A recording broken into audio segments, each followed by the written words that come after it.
Deepak Kumar, and in this lecture we will learn H parameters, or you can say hybrid parameters. So first of all, I want to tell you what is the mean of hybrid. So in our daily life, you all know about hybrid. जैसे कि hybrid मुर्गी भी होता है, hybrid बहुत सारे धान होते हैं, और हाइब्रिड मक्के का भी आता है हाइब्रिड। तो उससे पहले हम थोड़ा सा एक इजी एग्जांपल देखते हैं कि हाइब्रिड का एक्चुअल मतलब होता क्या है। तो मान लो आपके पास ये चावल है और आपके पास दाल है, ठीक है, और उसे आप पानी में रखकर उसको गर्म करो, तो अब जो बनेगा वो आपको दाल और चावल नहीं बनेगा, या ऐसे बोल सकते दाल या भात नहीं बनेगा, वो बनेगा क्या, वो खिचड़ी बोलेगा। तो ये जो खिचड़ी है ना, इसी को हम लोग क्या बोलते हैं, हाइब्रिड बोलते हैं।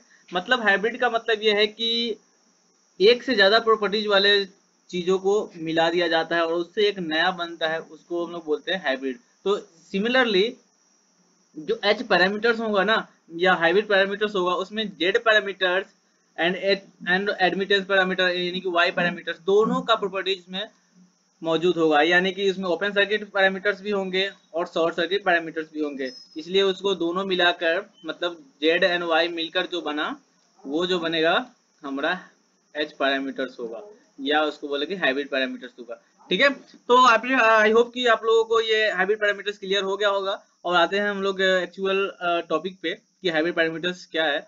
तो हाइब्रिड पैरामीटर्स को जो यूज होता है मेनली वो इलेक्ट्रॉनिक सर्किट्स में होता है, उसके कंपोनेंट्स में होता है, जैसे कि ट्रांजिस्टर हुआ, इन चीजों में एच पैरामीटर्स का ज्यादा यूज होता है। वहां पे हम लोग उसको एनालाइज करने के लिए एच पैरामीटर्स को यूज करते हैं। ठीक है, और इसमें जो एक्सप्रेशन होता है, हमारा जो एक्सप्रेशन हम लोग टू पोर्ट नेटवर्क में लिखते हैं, वो इस तरह से लिखते हैं कि input voltage and output voltage को एक्सप्रेस करते हैं in terms of input current and output voltage.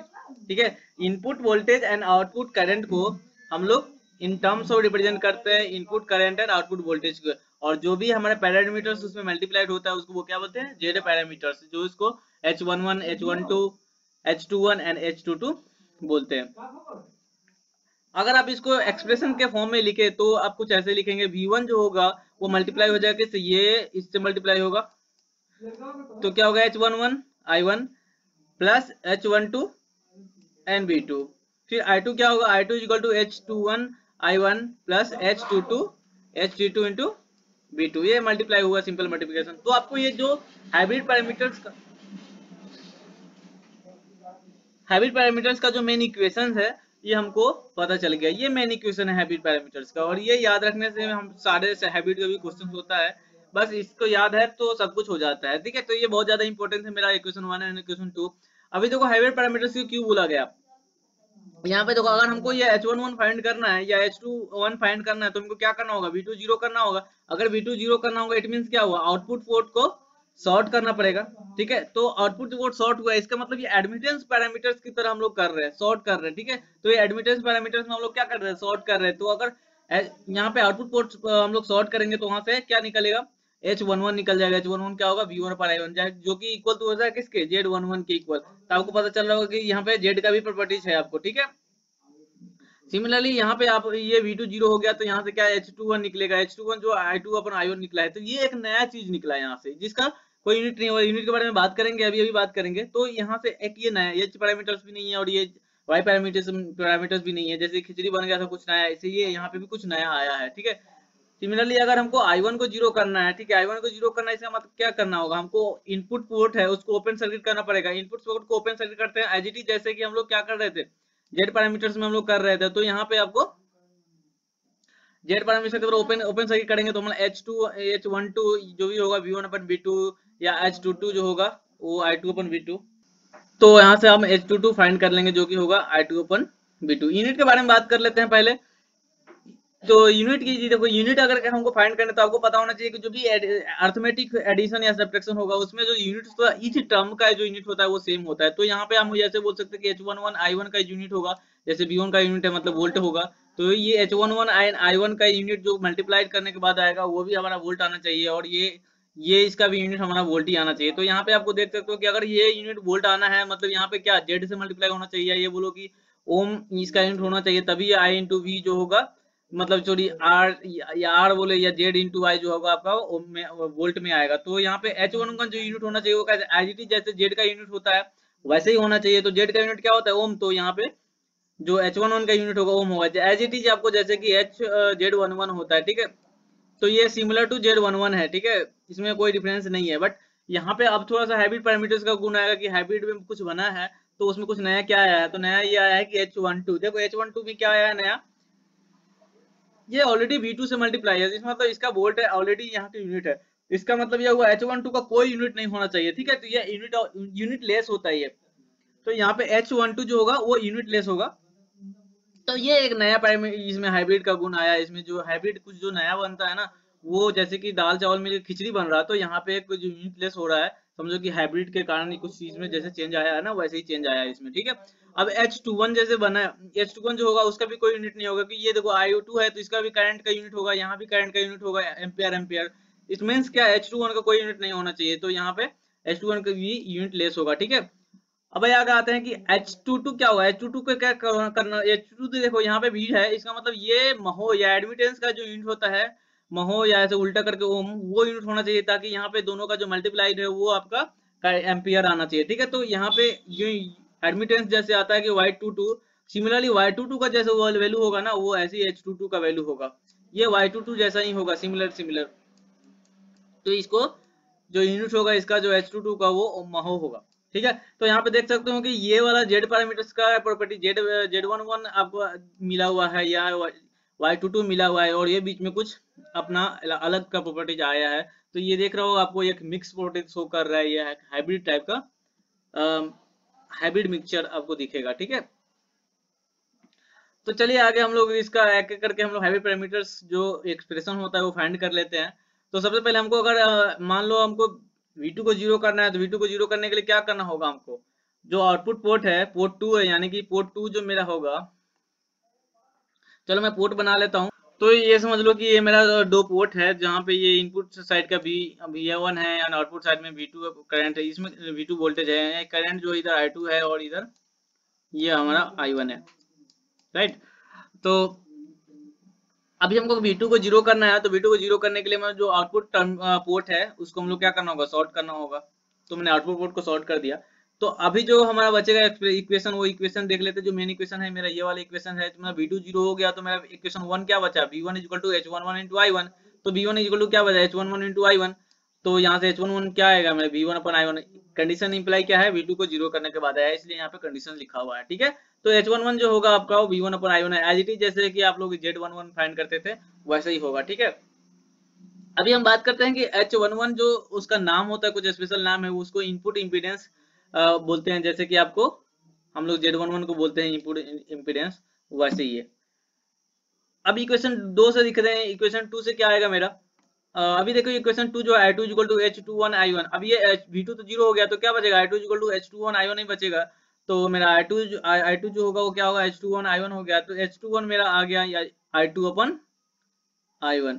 तो ये वैल्यू भी आपको पता हो गया। कंडीशन यहाँ पे आई है V2 इक्वल टू जीरो। तो जैसे यहाँ शॉर्ट सर्किट पैरामीटर्स को हम लोग निकाल लिए, ओपन सर्किट पैरामीटर्स यूज करेंगे, ठीक है। ये जो हम लोग H21 को एक बोलते हैं वो हम लोग फॉरवर्ड करंट गेन बोलते हैं। आपको पता होना चाहिए कि देखो आउटपुट करंट अपन इनपुट करंट हो रहा है तो आउटपुट अपन इनपुट जो होता है वो क्या होता है, हमारा गेन होता है। और अगर करंट के रेस्पेक्ट में बात करें तो इसलिए हम लोग क्या हुआ, फॉरवर्ड करंट गेन हो गया, क्योंकि ये फॉरवर्ड में जा रहा है। आउटपुट में क्या V2 है और इनपुट में I1 ही है, तो ये फॉरवर्ड में है, ठीक है। तो ये हमारा फॉरवर्ड करंट गेन हो गया, क्योंकि कोई भी आउटपुट अपन इनपुट का रेशियो जो होता है वो गेन होता है, ठीक है। अभी हम लोग को फाइंड करना है कोई ओपन सर्किट पैरामीटर्स। जैसे कि हम लोग क्या करना है, I1 को अब जीरो करना है। I1 को जीरो करने के लिए हमको क्या करना होगा, जो इनपुट पोर्ट है इनपुट पोर्ट को हम लोग ओपन करना होगा। तो यहाँ पे हमने इनपुट पोर्ट है इसको ओपन कर दिया सेकेंड केस में। तो इनपुट पोर्ट को ओपन करने से मेरा क्या होगा, ये जो I1 है वो जीरो हो जाएगा। अभी देखते हैं कि जो मेरा इक्वेशन होगा अब क्या होगा, इधर ये शॉर्ट नहीं होगा, ये आपका V2 आ जाएगा यहाँ पे, ठीक है। तो ये आपका V2 आ जाएगा। अभी इक्वेशन जो है मेरा वो देखते हैं। इक्वेशन मेरा ये रहा। तो अगर I1 जीरो हो गया है तो V1 इक्वल टू क्या हो जाएगा, V1 इक्वल टू होगा H12 and V2 and I2 equal to क्या हो जाएगा H22 इंटू V2। तो मेरा जो अभी इक्वेशन आएगा v1 is equal to h12 and v2, यहाँ से h12 आपका आ गया v1 अपन v2। कंडीशन इसमें यही है कि आपको i1 इज इक्वल टू 0 होगा। ठीक है, अब सेकंड केस में देखते हैं।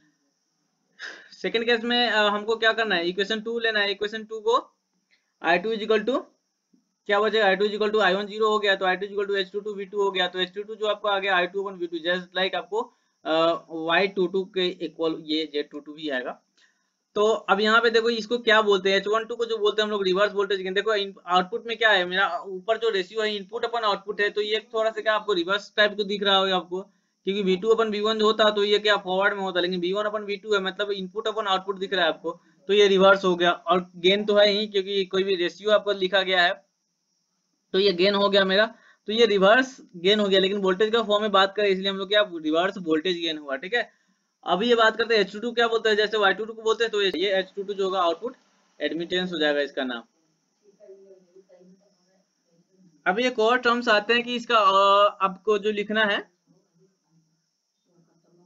इक्विवेलेंट सर्किट लिखने के लिए, अगर दो इक्वेशन है आपको इक्विवेलेंट सर्किट लिखना होगा, एच पैरामीटर्स का इक्विवेलेंट सर्किट, तो हम लोग ऐसे लिखते हैं। देखो यहाँ पे V1 हमको ये इक्वेशन लाना है, V1 is equal to H11 I1 plus H12 V2।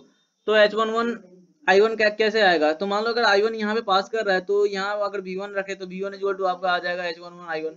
अब प्लस आपको क्या लाना है H12 एंड V2, तो अब ये V2 यहाँ पे तो आ नहीं सकता, तो हम लोग क्या एक डिपेंडेंट सोर्स लगा लेते हैं। तो डिपेंडेंट सोर्स यहाँ पे हमें लगा लिया H12 एंड V2। डायरेक्शन आप याद रखना, ठीक है। सिमिलरली अगर हमको I2 लिखना है, तो I2 लिखने के लिए क्या लिखना है, अगर ये I2 है तो करंट जो इससे जा रहा होगा, इससे ये क्या होगा V2, अब इससे जो करंट जा रहा होगा और जो इससे करंट होगा उसकी इक्वल होगा, तो I2 इक्वल टू इसको क्या लिखेंगे V2 अपन ये पूरा जो भी इम्पीडेंस होगा।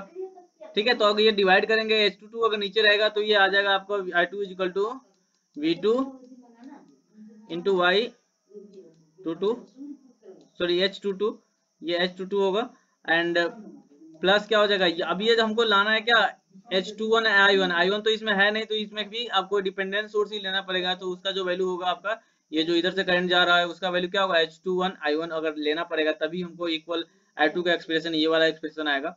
तो यहाँ से आप चेक कर सकते हो कि ये अब जो ये सर्किट है इसको सेटिस्फाई कर रहा है, दोनों इक्वेशन को सेटिस्फाई कर रहा है।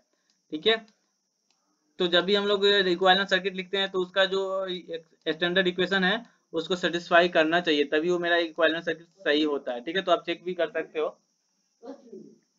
अभी हम लोग कुछ एग्जांपल्स देख लेते हैं। ठीक है, एग्जांपल्स एज लाइक जैसे कि बताया कि ये ट्रांजिस्टर में ज्यादा यूज किया जाता है, इलेक्ट्रॉनिक सर्किट में यूज किया जाता है, तो ऐसे ही इलेक्ट्रॉनिक सर्किट एक सर्किट दिया हुआ है, इसमें हम लोग जस्ट इक्विवेलेंट सर्किट को यूज करके आपको फाइंड करना है कि इसका एच पैरामीटर्स क्या होगा। तो ये सर्किट दिया हुआ है, तो एज इट इज आप कंपेयर कर सकते हो कि जो सर्किट में यहाँ पे जो भी इम्पीडेंस होता है, ठीक है, जो भी इम्पीडेंस होता है सीरीज में यहाँ से यहाँ तक डिपेंडेंट सोर्स तक, तो वो मेरा क्या हो जाता है H11 होता है। तो यहाँ पे सीरीज इम्पीडेंस कौन कौन सा है, RB है और RE है, तो जब सीरीज में इन दोनों का इक्विवेलेंट क्या हो जाएगा RB प्लस RE, तो मेरा H11 जो होगा वो क्या हो जाएगा RB प्लस RE हो जाएगा। सिमिलरली यहाँ पे जो मल्टीप्लाई होता है, ये प्लस माइनस यहाँ पे जो मल्टीप्लाइड होता है वो न्यू बीसी है, और ये वैल्यू कौन सा होता है H12 होता है, तो यहाँ पे आपको लिख सकते हो कि H12 जो होगा वो आपको न्यू बीसी होगा। ठीक है, सिमिलरली IB के बाद ये क्या होता है 1 अपॉन ये 1 अपॉन H22 का जो वैल्यू है 1 अपॉन H22 का जो वैल्यू है वो लिखा हुआ है RE प्लस RD।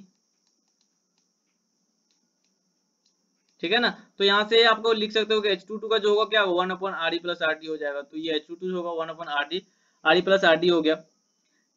और यहाँ पे जो डिपेंडेंट सोर्स होता था वो कौन सा होता था H21 होता था, IA के डिपेंडेंट सोर्स में मल्टीप्लाइड होता है। IA कौन सा है, जो इनपुट साइड का करंट है, तो यहाँ पे H21 जो होगा वो कौन सा होगा अल्फा CB हो जाएगा। ठीक है, तो यहाँ से आपको समझ में आ गया होगा, अगर आपको ये जो पैरामीटर्स है ये सर्किट का एच पैरामीटर्स का इक्विवेलेंट सर्किट है वो समझ में आ गया, तो आपको इसे समझने में कोई प्रॉब्लम नहीं हुआ होगा। ठीक है, दूसरा तरीका है कि आप चाहो तो इसको इक्वेशन लिख भी सकते हो। इक्वेशन V1 इक्वल टू क्या लिखेंगे, V1 इक्वल टू हम लोग VA इक्वल टू क्या लिख सकते हैं, VA equal to IA into क्या लिखेंगे RB plus RE plus mu B into mu BC into VB। तो अब ये इसके इक्वेशन को कंपेयर करो, जो two port equation H parameters का स्टैंडर्ड इक्वेशन 1 था उससे कंपेयर कर लो। ये देखो आप कंपेयर करो इससे H11 प्लस H12, तो H11 कंपेयर करने से क्या आ जाएगा, H11 जो होगा यहाँ पे आपको दिख रहा होगा कि RB प्लस RE होगा, एंड H12 जो आपको दिख रहा होगा ये क्या H12 जो यहाँ पे दिख रहा होगा आपको वो कौन सा होगा, म्यू BC होगा, वही यहाँ पे लिखा हुआ है। सिमिलरली अगर इधर से करंट का इक्वेशन लिख लो तो IB इक्वल टू क्या हो जाएगा, अगर इधर मैं करंट का इक्वेशन लिखूं तो वो क्या लिखूंगा, IB इक्वल टू लिखेंगे वो क्या लिखेंगे, IB ये VB ये वाला करंट I1 है और ये मान लो I1 है, ये I2 है, तो क्या लिखेंगे I1 प्लस I2, I1 का वैल्यू क्या हो जाएगा, I1 का जो वैल्यू होगा VB डिवाइडेड बाई, ये समझ लो कि ये ग्राउंडेड किया हुआ है तो क्या हो जाएगा, ये जो VB है वो यहाँ भी VB हो जाएगा, ये वाला वोल्टेज पे VB हो जाएगा, तो VB अपन क्या हो जाएगा RE plus RD,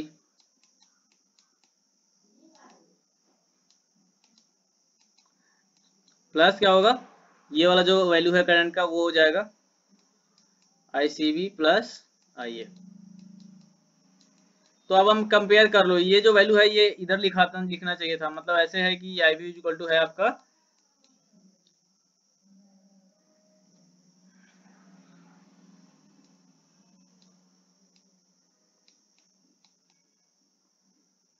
alpha CB IA।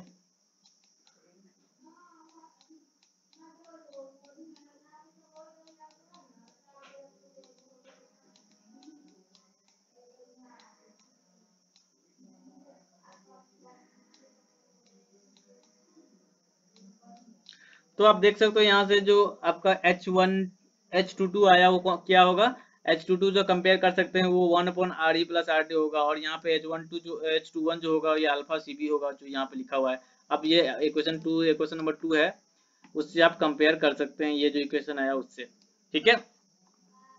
चलिए नेक्स्ट एग्जांपल की तरफ चलते हैं कि अगर हमको फाइंड करना हो कोई टी सेक्शन का, अगर हमको एच पैरामीटर्स फाइंड करना होगा तो वो क्या होगा।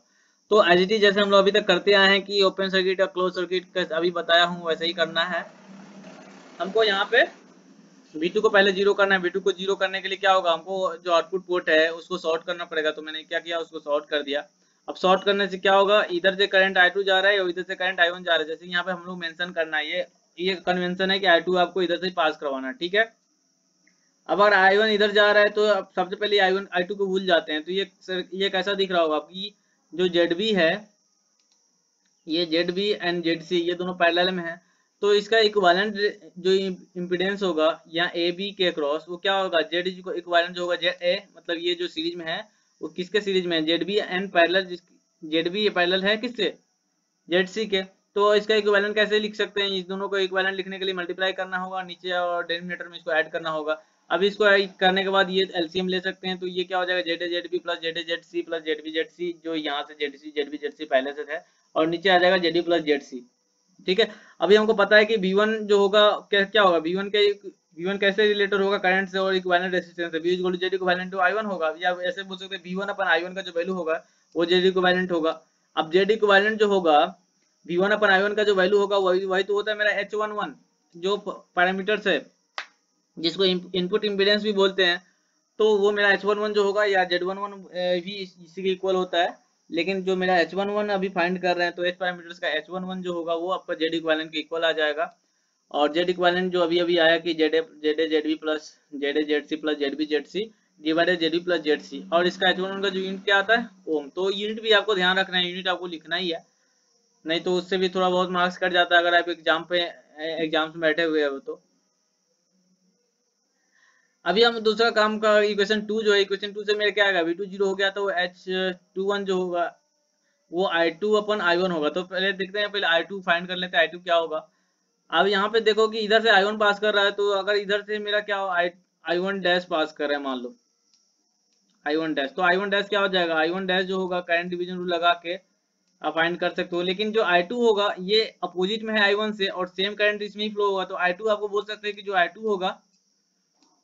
I2 होगा वो माइनस ऑफ I1 हो जाएगा, होगा कि नहीं होगा, I1 का डैश, क्योंकि ये दोनों एक दूसरे का अपोजिट में है। तो I1 डैश का ये ऐसे बोल सकते हो I2 minus of I1 dash है, या I1 डैश जो है माइनस ऑफ I2 है, ये दोनों बोल सकते हो आप। तो I2 को हम लिख सकते हैं माइनस ऑफ I1 डैश। लेकिन I1 डैश क्या होगा, तो ये माइनस ऑफ I1, माइनस तो माइनस रहेगा ही, ठीक है, वो पहले, क्योंकि माइनस किस लिए आया है, क्योंकि ये करंट इधर से जा रहा है, लेकिन हम लोग डायरेक्शन Z2 का जो ले रखा है वो उसके अपोजिट ले रखे हैं, इसलिए माइनस यहाँ पे आ गया है। और I1 डैश जो होगा वो क्या होगा, I1 जो इधर से पास कर रहा है, उसके बाद अपोजिट ब्रांच का इम्पीडेंस मतलब ZC divided by ZB plus ZC होगा, तो वैसे लिख सकते हैं I1 into ZC divided by ZB plus ZC हो गया।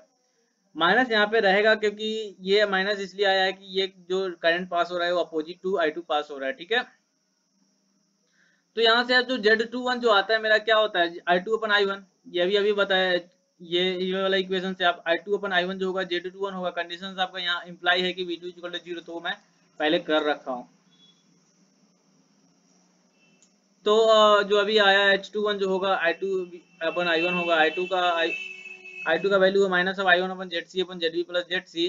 तो आपको डिवाइड कर, इससे अगर हम I2 को डिवाइड करेंगे इससे I1 से, तो I1 कैंसिल हो जाएगा, क्या बचेगा, minus of ZC upon ZB plus ZC। तो ये आपका वैल्यू आ गया H21 के वैल्यू इक्वल आ गया, ठीक है। तो H21 यहाँ से आ गया मेरा पे। अब देखते हैं जो short circuit open circuit parameters बचा हुआ है उसको फाइंड करते हैं। तो इस बार हम लोग क्या I1 को जीरो करना है, ये मेरा इक्वेशन है, इसमें हम लोग I1 को जीरो कर लेंगे तो बाकी पैरामीटर्स है H12 या H22 बोले तो वो फाइंड हो जाएगा। I1 को जीरो करने के लिए मेरा इनपुट टर्मिनल है, इनपुट टर्मिनल को ओपन सर्किट करना पड़ेगा, तो ये मैंने इनपुट टर्मिनल को ओपन कर लिया। उससे करने से अब क्या होगा, अब जो I1 होगा वो जीरो हो जाएगा, बट यहाँ V2 लगा हुआ है, तो इसमें कितना करंट पास होगा, I2 इक्वल कितना होगा, इसका Z इक्विवेलेंट बोल सकते हो कि ये सर्किट का, क्योंकि ये ओपन हो गया तो इसका कोई काम नहीं है। तो यहाँ से जो I2 पास हो रहा होगा, I2 का वैल्यू कितना हो जाएगा, V2 upon ZB plus ZC, ठीक है, क्योंकि इक्विवेलेंट इसका कोई काम नहीं है ZA का, ये तो अब हट गया है, ये सर्किट ओपन हो चुका है, तो ZB plus ZC equivalent impedance होगा इसका। तो I2 का वैल्यू आ जाएगा V2 upon ZB plus ZC। I2 यहाँ से आ गया, तो हम Z22 क्या होगा, Z22 जो होता है I2 अपन V2 होता है, तो I2 क्या हो गया मेरा V2 upon ZB plus ZC, और इसको V2 से डिवाइड कर लेंगे तो क्या आ जाएगा, V2 कैंसिल हो जाएगा, तो 1 अपन बचेगा ZB प्लस ZC। और इसका इम्पीडेंस क्या, सॉरी इसका यूनिट क्या होता है, महो, या ऐसे बोलो कि उल्टा ओम। तो यहाँ पे H22 फाइंड हो चुका है मेरा। अब एक और चीज फाइंड करना है, H21 फाइंड करने के लिए मतलब आपको H21 जो फाइंड करते हैं वो क्या लिखते हैं, H21 जो हमको फाइंड करना है उसके लिए हमको क्या चाहिए, इक्वेशन देखते हैं। ये इक्वेशन में हम लोग को क्या I1 को जीरो कर चुके हैं, तो H12 फाइंड करना है। H12 फाइंड करने के लिए आपको क्या करना होगा, V1 अपन V2 करना है। तो हमको अभी निकाल लेते हैं कि V1 क्या होगा। V1 निकालने के लिए कि ये वाले लूप जो भी है उसमें हम लोग KVL लगा लेते हैं। KVL लगाएं तो V1 माइनस क्या लिखेंगे, V1 minus 0 minus I2 into ZC, ये वाला जो इधर से इसमें वोल्टेज ड्रॉप हो रहा है वो वाला I2 इंटू ZC हो गया इक्वल टू 0। तो मतलब V1 जो आपको आएगा मेरा I2 इंटू ZC आएगा, ठीक है।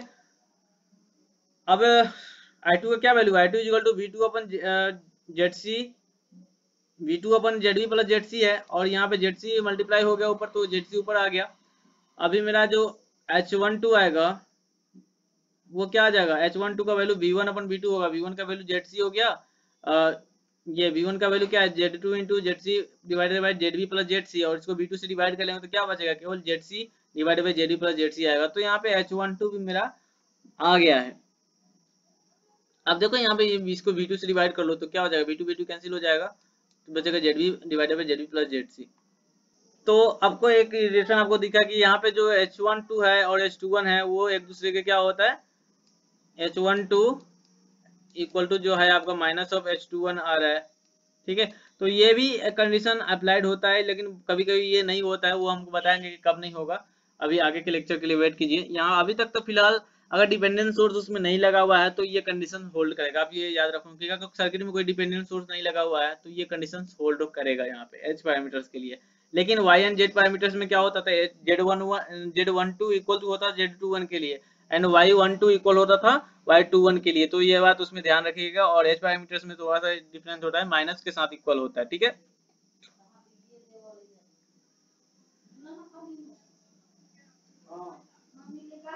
तो सेमरी फॉर्म में अगर देखें तो मेरा आ गया है H11 जो T सेक्शन के लिए जो H पैरामीटर्स का वैल्यू आया वो H11 जो आया ZB plus ZB ZC plus ZA ZC divided by ZB plus ZC आया। H12 जो आया वो क्या है, ZC divided by ZB plus ZC आया, एंड H21 जो आया minus of ZC divided by ZB plus ZC आया। एंड H22 आया जो 1/ZB प्लस ZC आया, ठीक है। तो इस पे एक बेस्ट क्वेश्चन कर लेते हैं कि अगर टी सेक्शन में कोई क्वेश्चन होगा तो डायरेक्ट अगर आपको ये रिलेशन पता हुआ है, नहीं भी पता है तो आप जैसे कि मैंने किया अभी, तो open circuit and short circuit करके उसे फाइंड कर सकते हैं आप। लेकिन अगर आपको ये रिलेशन याद है तो बहुत आप इजीली कर सकते हो, विद इन ए मिनट कर सकते हो आप क्वेश्चन को। तो अगर टी सेक्शन दिया हुआ है, ये उसका यूनिट ओम लिखा हुआ है, 4 ओम, 2 ओम, 4 ओम एंड 3 ओम लिखा हुआ है। अभी आपको एच पैरामीटर्स फाइंड करना है, तो Z11 के लिए अगर हम लोग फॉर्मूला जो आया वो अप्लाई करें तो क्या होगा, ZA ZB plus ZB ZC plus ZA ZC divided by ZB plus ZC। अब ZA ZB ZC का वैल्यू यहाँ पुट रख लेते हैं सबको, ये 2 into 3 into plus 3 into 4 plus 2 into 4 divided by 3 plus 4। ZB का वैल्यू क्या है 3 एंड ZC का वैल्यू 4। आप यहाँ पे एक बात ध्यान रखना कि जो हमने रिप्रेजेंटेशन हम लोग रिजल्ट निकालने के लिए किया है ना, वो आपका जो पैटर्न है उसी पैटर्न में इसका नाम देंगे आप। ऐसा नहीं कि किसी को भी कुछ भी नाम दे दे तो वो गड़बड़ हो जाएगा। ये ZB रहेगा और ये ZA रहेगा और ये ZB रहेगा और ये ZC होगा।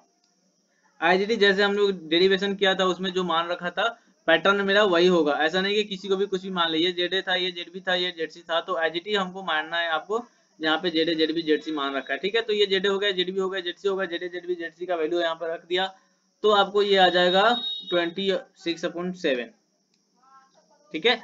और इसका यूनिट क्या होगा, ओम होगा। तो आप ध्यान रखना कि जिसका यूनिट है उसका यूनिट लिखे, जिसका यूनिट नहीं है उसका यूनिट नहीं लिखे। कई बार यूनिट ना रखने से आपको क्या होगा, कुछ मार्क्स काट लिया जाता है। जैसे कि 10 मार्क्स का क्वेश्चन है तो आपको 1 मार्क्स काट लिया जाएगा, तो ये इस बात का आप ध्यान रखिएगा।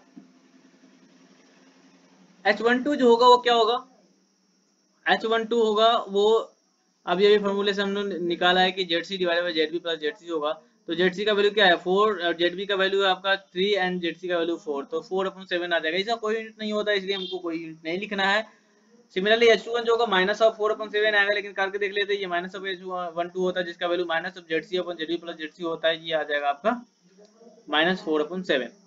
सिमिलरली H22 जो होता है 1/ZB प्लस ZC होता है तो आपका 1/7 आ जाएगा। लेकिन इसका यूनिट होता है, वो यूनिट क्या होता है, एडमिटेंस का जो यूनिट होता है वही यूनिट होता है, यानी कि महो होता है या उल्टा ओम होता है। या चलिए अब आगे चलते हैं। आगे आपका इसको अगर आपको इक्विवेलेंट सर्किट बनाना है तो कैसे बनाओगे, यहाँ पे जो भी H11 आया है वो वैल्यू रखना है, यहाँ पे H12 जो भी आया है उसका वैल्यू रखना है, एंड यहाँ पे H21 का वैल्यू रखना है और यहाँ पे 1/H22 का वैल्यू रखना है। तो आपको यहाँ पे H11 जो आया है वो क्या आया है 26/7, सर्किट में V1 यही रहेगा। यहाँ पे H12 का जो वैल्यू आया 4/7 आया है, V2 इसमें मल्टीप्लाई रहेगा, और H21 का जो वैल्यू -4/7 आया है तो वो वैल्यू यहाँ पे रखा, एंड 1/H22 का जो वैल्यू होगा 7 आएगा, वो यहाँ पे रखा हुआ है, ठीक है। तो आपका इक्विवेलेंट सर्किट भी यहाँ पे मिल गया है। तो इस तरीके से आप इक्विवेलेंट सर्किट फाइंड कर सकते हैं। अगर आपको ये सब कुछ समझ में आ गया है तो ये आपको चैलेंजेस क्वेश्चन है कुछ आपके लिए जो करना है, आप लोगों को करके हमको भेजना है, और आप भेज सकते हो। आप हमसे फेसबुक या ट्विटर से, आप इंस्टा से आप हम लोग कनेक्ट हो सकते हैं। आप अपना क्वेश्चन या आपको डाउट से जो भी पूछ सकते हैं, हम आपको जरूर बताएंगे। ऐसे काफी लोग करते हैं, तो आप भी कर सकते हो। उनको कुछ डाउट्स होता है वो हमसे पूछते हैं और उनको बताते हैं। तो ये हम चाहते हैं कि आप स्टूडेंट्स भी है, कुछ स्टूडेंट्स पूछते हैं तो आप हम चाहते हैं मैक्सिमम स्टूडेंट्स भी पूछें कि आपको ज्यादा प्रॉफिट हो, आप हमसे ज्यादा जुड़ सके, ठीक है। तो आपको क्वेश्चन दिया गया है, सबका वैल्यू भी दिया हुआ है। नेटवर्क ये पाई सेक्शन है, पाई सेक्शन के लिए हमको अभी बताया नहीं हूँ, लेकिन आप क्या करो खुद से करने की कोशिश करो। पाई सेक्शन के लिए आप जैसे कि अभी बताया ओपन सर्किट करना है, शॉर्ट सर्किट करना है, तो ऐसे करके आप पाई सेक्शन के लिए एच पैरामीटर्स फाइंड कीजिए। ये जो सर्किट दिया हुआ है पाई सर्किट उसके लिए, ठीक है। और अभी अभी जो चैलेंजेस का जो हम लोग जवाब दे रहे हैं तो ज्यादा लोग तो अभी इंटरेस्ट नहीं ले रहा है। कुछ लोग अभी तक जो चैलेंजेस जो किया है वो क्या है, सागर है एंड विकास, ये कुछ लोग कर रहे हैं। आप लोग स्नेहा भी कर रही है अभी, ठीक है। तो जो लोग भी हम लोग यहाँ पे चैलेंज का आंसर देते हैं, कमेंट में देते हैं या हमें व्हाट्सएप पे देते हैं, तो उसका हम नाम बताते हैं, ठीक है। तो अभी आपको अगर ये क्वेश्चन हो जाए तो जो आंसर आता है आप कमेंट बॉक्स में बता सकते हैं, उनका नाम हम पब्लिश करते हैं कि जो लोग कर रहे हैं, ठीक है। इसका फिर से अगर आप इसमें कमेंट करते हो, आप अपना आंसर देते हो, तो अगले नेक्स्ट वीडियो होगा उसमें आप लोग का नाम अनाउंस करेंगे, ठीक है। तो thank you for watching this video. If you like this video then share with your friends. Thank you.